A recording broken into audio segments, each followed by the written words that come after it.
अस्सलामु अलैकुम वरहमतुल्लाहि वबरकातुहू। शहरु रमदान अल्लज़ी उन्ज़िला फ़ीहिल क़ुरआन सदक़ल्लाहुल अज़ीम।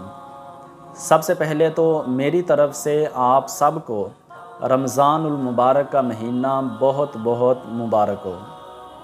आज कुछ ऐसी चीज़ें बयान करूँगा जो कि अवाम के अंदर मशहूर है कि जिनसे रोज़ा टूट जाता है, जबकि असल में अगर वो चीज़ें पाई जाएँ तो रोज़ा नहीं टूटता।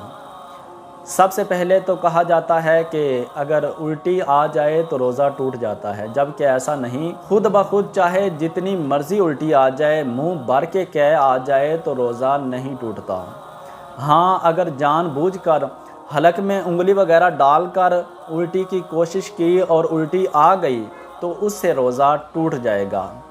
और इसी तरह बाल कटवाने से, बालों पर तेल लगाने से रोज़ा नहीं टूटता। और कहा जाता है कि सुरमा डालने से भी रोज़ा टूट जाता है, जबकि ऐसा नहीं, सुरमा डालने से रोज़ा नहीं टूटता। और इसी तरह खुशबू लगाने से और खुशबू को सूंघने से भी रोज़ा नहीं टूटता।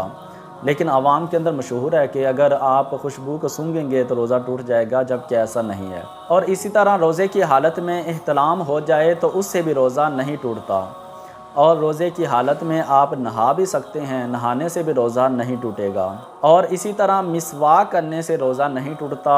अलबत्ता टूथपेस्ट करना मकरूह है, इससे बचना चाहिए रोज़े की हालत में।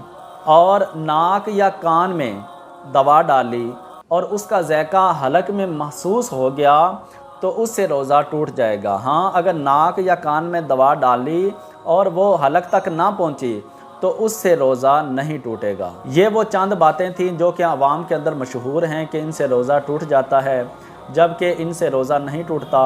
मज़ीद अगर रोज़े के हवाले से आप कोई सवाल पूछना चाहते हैं तो मेरे इस व्हाट्सएप नंबर पे आप अपना सवाल लिख के मैसेज करें, इंशाअल्लाह आपको उसका जवाब मिल जाएगा।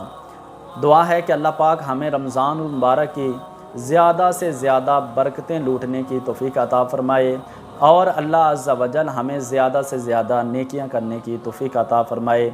आमीन बिजाहिन नबील आमीन।